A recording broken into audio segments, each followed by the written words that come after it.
প্রিয় দর্শক ও শ্রোতাবৃন্দ, আসসালামু আলাইকুম। আশা করি ভালো আছেন।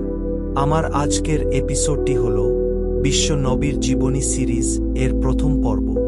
এই পর্বে আপনারা জানতে পারবেন বিশ্ব নবীর জন্ম থেকে 40 বছর বয়সে নবুয়ত প্রাপ্তি পর্যন্ত ঘটনাবলী।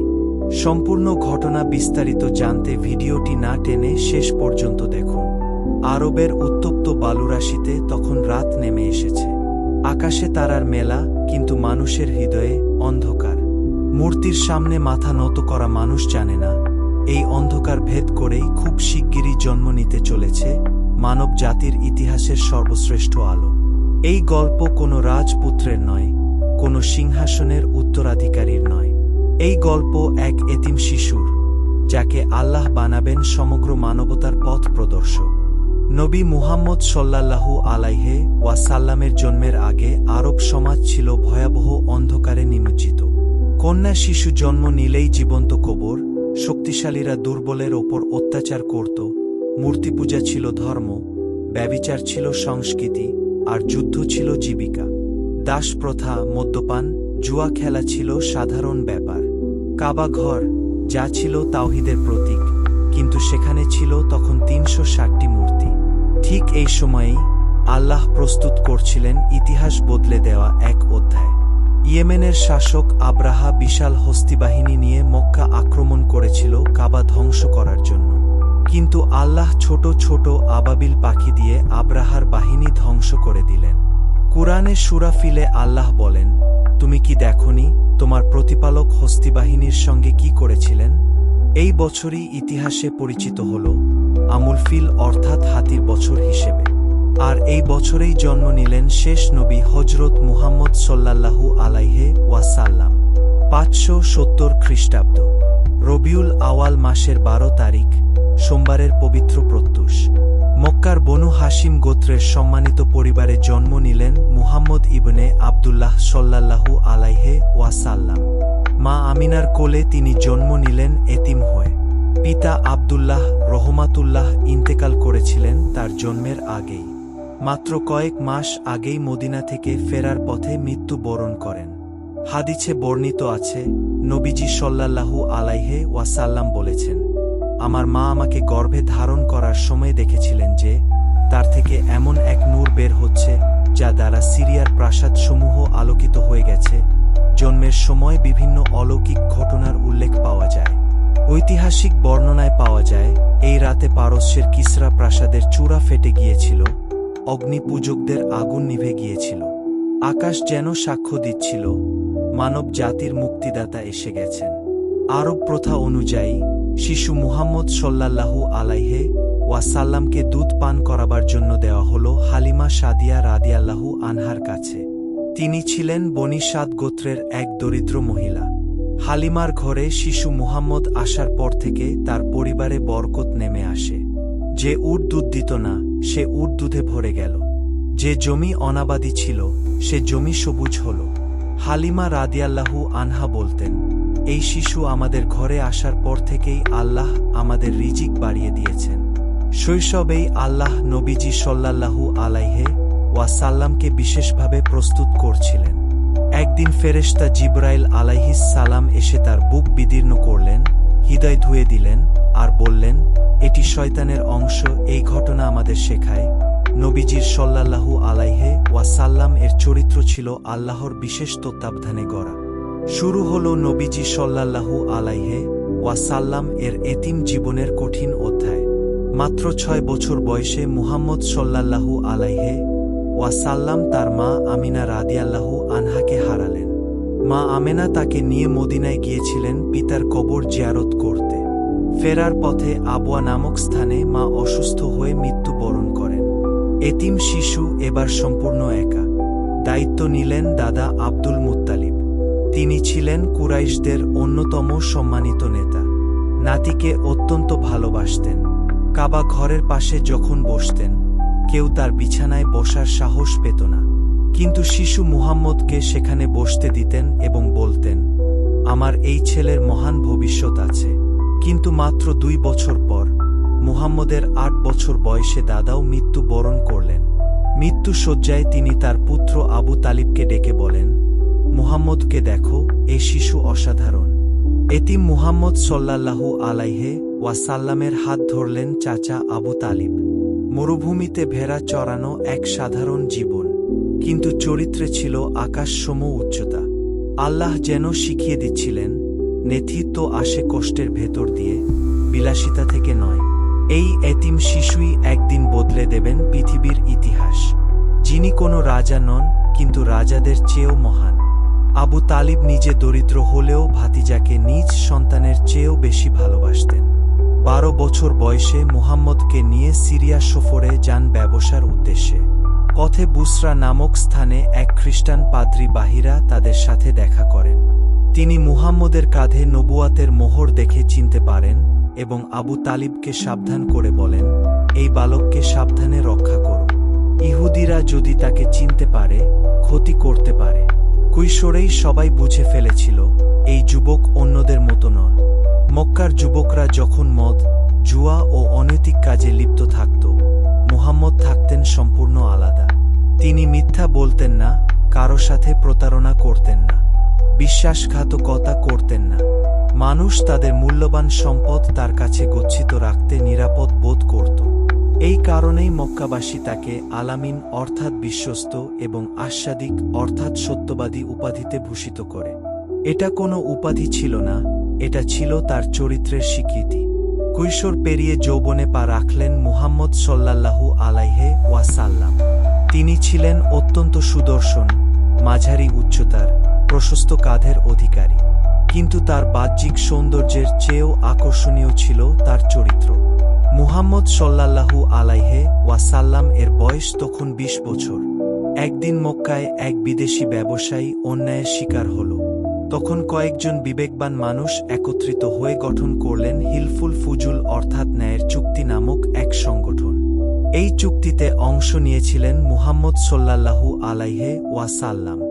নবুয়তের পরেও তিনি বলেছিলেন, আজও যদি এমন চুক্তির ডাক আসে, আমি সাড়া দেব। এটাই ছিল তার নৈতিক অবস্থান। সেই সময় খাদিজা বিনতে খুয়াইলিদ ছিলেন মক্কার একজন সফল ও ধনী ব্যবসায়ী। সততা ও বুদ্ধিমত্তার জন্য তিনি ব্যাপক সম্মান পেতেন। তিনি বিধবা ছিলেন এবং ব্যবসা পরিচালনার জন্য বিশ্বস্ত কাউকে খুঁজছিলেন। ইতোমধ্যে মুহাম্মদ সাল্লাল্লাহু আলাইহি ওয়াসাল্লাম এর সততা ও বিশ্বস্ততার সুনাম তার কানে পৌঁছাল। মুহাম্মদকে তার ব্যবসায়িক কাফেলার দায়িত্ব দিলেন। মুহাম্মদ সাল্লাল্লাহু আলাইহি ওয়াসাল্লাম সিরিয়া সফরে গেলেন খাদিজার পণ্য নিয়ে। তার সততা, ব্যবসায়িক দক্ষতা এবং চরিত্রের মাধুর্যে খাদিজা বিনতে খুয়াইলিদ মুগ্ধ হলেন। তার চরিত্রের মহানতা তিনি গভীরভাবে উপলব্ধি করলেন। খাদিজা বিনতে খুয়াইলিদ বলেছিলেন, এমন গুণী মানুষ আমি আগে কখনো দেখিনি। তিনি মুহাম্মদ সাল্লাল্লাহু আলাইহি ওয়াসাল্লাম এর প্রতি পরম ভালোবাসা ও আসক্তি অনুভব করলেন এবং নিজেই বিবাহের প্রস্তাব পাঠালেন। মুহাম্মদ সাল্লাল্লাহু আলাইহি ওয়াসাল্লাম এর বয়স তখন 25 বছর, আর খাদিজার 40 বছর। তারা পবিত্র বিবাহ বন্ধনে আবদ্ধ হলেন। এই বিবাহ ছিল অত্যন্ত সফল ও আশীর্বাদপূর্ণ। ভালোবাসা, সম্মান ও আত্মিক বন্ধনের এক অনন্য দৃষ্টান্ত। এই ঘরেই তিনি পেলেন শান্তি, সমর্থন, নিঃশর্ত বিশ্বাস, যা পরবর্তীতে নবুয়তের ভার বহনে অমূল্য হয়ে উঠেছিল। খাদিজা রাদিয়াল্লাহু আনহা হলেন প্রথম মুসলিম মহিয়সী নারী, যিনি সব সময় নবীজিকে সমর্থন করেছেন। কঠিন সময় পাশে ছিলেন সবচেয়ে বড় মানবিক আশ্রয় হিসেবে। তাদের ঘরে জন্ম নেয় 4 কন্যা, জয়নাব, রুকাইজা, উম্মে কুলসুম এবং ফাতিমা রাদিয়াল্লাহু আনহা, এবং 2 পুত্র, কাসিম ও আব্দুল্লাহ, যারা শৈশবেই মারা যান। মুহাম্মদ সাল্লাল্লাহু আলাইহি ওয়াসাল্লাম এর বয়স যখন 35 বছর, তখন কাবা ঘর সংস্কারের প্রয়োজন হয়। কুরাইশরা মিলে কাবা পুনর্নির্মাণ করে। কিন্তু যখন হাজরে আসওয়াদ বা কালো পাথর তার স্থানে স্থাপনের পালা এলো, সব গোত্র এই সম্মান নিজেদের জন্য দাবি করল। বিবাদ এমন পর্যায়ে পৌঁছালো যে যুদ্ধ বাঁধার উপক্রম হল। অবশেষে সিদ্ধান্ত হল, পরদিন সকালে যে প্রথম কাবায় প্রবেশ করবে, সে এই বিষয়ে ফয়সালা করবে। সৌভাগ্যক্রমে প্রথম প্রবেশকারী ছিলেন মুহাম্মদ সাল্লাল্লাহু আলাইহি ওয়াসাল্লাম। সবাই খুশি হয়ে বলল, এ তো আলামিন, আমরা তার ফয়সালা মেনে নেব। মুহাম্মদ সাল্লাল্লাহু আলাইহি ওয়াসাল্লাম নিজের চাদর বিছিয়ে তার উপর পাথরটি রাখলেন এবং প্রতিটি গোত্রের প্রধানকে চাদরের একটি কোণা ধরতে বললেন। সবাই মিলে পাথরটি উঠিয়ে নির্ধারিত স্থানের কাছে নিয়ে গেলেন এবং মুহাম্মদ সাল্লাল্লাহু আলাইহি ওয়াসাল্লাম নিজ হাতে তা স্থাপন করলেন। এভাবে তার প্রজ্ঞা দিয়ে সব গোত্রকে সম্মান দেখিয়ে সমাধান করলেন সমস্যা। রক্তপাত ছাড়াই ন্যায়ের জয় হল। আরবের সমাজ তাকে সম্মান দিত, কিন্তু তিনি ওই সমাজে শান্তি পেতেন না। মূর্তির সামনে মাথা নত করাকে তিনি একদম পছন্দ করতেন না। এসব তার হৃদয়কে ভারাক্রান্ত করত। বয়স বাড়ার সাথে সাথে মুহাম্মদ সাল্লাল্লাহু আলাইহি ওয়াসাল্লাম মক্কার এসব পাপাচার ও মূর্তি পূজা থেকে নিজেকে আরও বিচ্ছিন্ন করতে থাকেন। তিনি চিন্তা করতেন, এই মূর্তিগুলো তো পাথর মাত্র, কিভাবে এরা অন্যের উপকার করবে?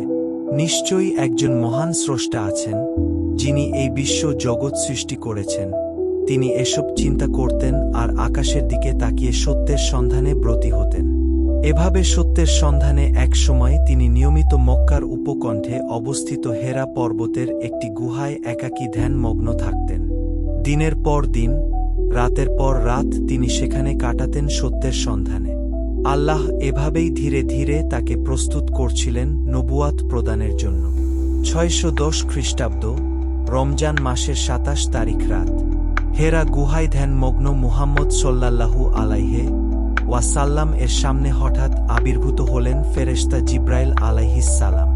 তিনি মুহাম্মদ সাল্লাল্লাহু আলাইহি ওয়াসাল্লামকে বললেন, ইকরা অর্থাৎ পড়ুন। মুহাম্মদ সাল্লাল্লাহু আলাইহি ওয়াসাল্লাম বললেন, আমি তো পড়তে জানি না। ফেরেশতা তাকে জড়িয়ে ধরে আবার বললেন, ইকরা। 3 বার এভাবে হওয়ার পর ফেরেশতা বললেন, পড়ুন আপনার রবের নামে, যিনি সৃষ্টি করেছেন মানুষকে জমাট রক্ত থেকে। পড়ুন, আর আপনার রব মহামহিম, যিনি কলমের সাহায্যে শিক্ষা দিয়েছেন মানুষকে যা সে জানত না। সূরা আলাক, আয়াত 1 থেকে 5। এই ছিল পবিত্র কুরআনের প্রথম আয়াত। মুহাম্মদ সাল্লাল্লাহু আলাইহি ওয়াসাল্লাম হয়ে উঠলেন আল্লাহর শেষ নবী ও রাসূল। এটি ইসলামে অত্যন্ত পবিত্র একটি রাত, যে রাতে পবিত্র কুরআন অবতীর্ণ হওয়া শুরু হয়েছিল। এই রাতকে লাইলাতুল কদর অর্থাৎ কদরের রাত বা মহিমান্বিত রজনী হিসেবে বিবেচনা করা হয়। পবিত্র কুরআনের সূরা আল কদরে এই রাতকে 1000 মাসের চেয়ে উত্তম বলে বর্ণনা করা হয়েছে। হেরা গুহায় জিব্রাইল আলাইহিস সালামের সাথে এই ঘটনার পর নবীজি সাল্লাল্লাহু আলাইহি ওয়াসাল্লাম কাঁপতে কাঁপতে ঘরে ফিরলেন এবং খাদিজা রাদিয়াল্লাহু আনহাকে বললেন, আমাকে কম্বল দিয়ে ঢেকে দাও, আমি ভীত। তিনি পুরো ঘটনা খাদিজাকে বললেন। খাদিজা রাদিয়াল্লাহু আনহা সান্ত্বনা দিয়ে বললেন, আল্লাহর কসম, আল্লাহ আপনাকে কখনো অপমানিত করবেন না। আপনি আত্মীয়তার সম্পর্ক রক্ষা করেন, অসহায়দের বোঝা বহন করেন, নিঃস্বদের সাহায্য করেন, মেহমানদের সেবা করেন এবং বিপদগ্রস্তদের সাহায্য করেন। তিনি নবীজিকে নিয়ে গেলেন তার চাচাতো ভাই ওয়ারাকা ইবনে নফেলের কাছে। তিনি ছিলেন বয়োবৃদ্ধ, খ্রিস্টান পণ্ডিত এবং ধর্মগ্রন্থ সম্পর্কে জ্ঞানী। সব শুনে ওয়ারাকা বললেন, এ তো সেই মহান ফেরেশতা জিব্রাইল, যিনি মুসা আলাইহিস সালাম এর কাছে এসেছিলেন। আপনি সেই প্রতীক্ষিত নবী। আহা, আমি যদি সেদিন জীবিত থাকতাম যেদিন আপনার জাতি আপনাকে দেশ থেকে বের করে দেবে। নবীজি সাল্লাল্লাহু আলাইহি ওয়াসাল্লাম অবাক হয়ে বললেন, তারা কি আমাকে বের করে দেবে? ওয়ারাকা বললেন, হ্যাঁ, যিনি এই বাণী নিয়ে এসেছেন তার সাথেই শত্রুতা করা হয়েছে। এভাবে শুরু হলো নবুয়াতের যাত্রা। এতিম শিশু, যিনি জীবনে একের পর এক প্রিয়জনকে হারিয়েছেন, যিনি নিজে পড়তে জানতেন না, তিনি হলেন সমগ্র মানব জাতির জন্য আল্লাহর বাণী বহনকারী এবং শ্রেষ্ঠ পথ প্রদর্শক। শুরু হলো এক মহান সংগ্রামের, যা পাল্টে দিল বিশ্বের ইতিহাস। প্রিয় দর্শক ও শ্রোতাবৃন্দ, বিশ্ব নবীর জীবনী সিরিজের এই প্রথম পর্বে আপনারা জানলেন বিশ্ব নবী হযরত মুহাম্মদ সাল্লাল্লাহু আলাইহি ওয়াসাল্লাম এর জন্ম থেকে 40 বছর বয়সে নবুয়ত প্রাপ্তি পর্যন্ত বিভিন্ন ঘটনা। সিরিজের দ্বিতীয় পর্বে আপনারা জানতে পারবেন নবুয়ত প্রাপ্তির পর নবীজি সাল্লাল্লাহু আলাইহি ওয়াসাল্লাম এর দাওয়াতি কার্যক্রম ও তার উপর নিপতিত নির্যাতনের কাহিনী। সেই অনবদ্য অধ্যায় জানতে সিরিজের দ্বিতীয় পর্বটি মিস করবেন না। প্রিয় দর্শক ও শ্রোতাবৃন্দ, ভিডিওটি ভালো লাগলে লাইক দিন, শেয়ার করুন।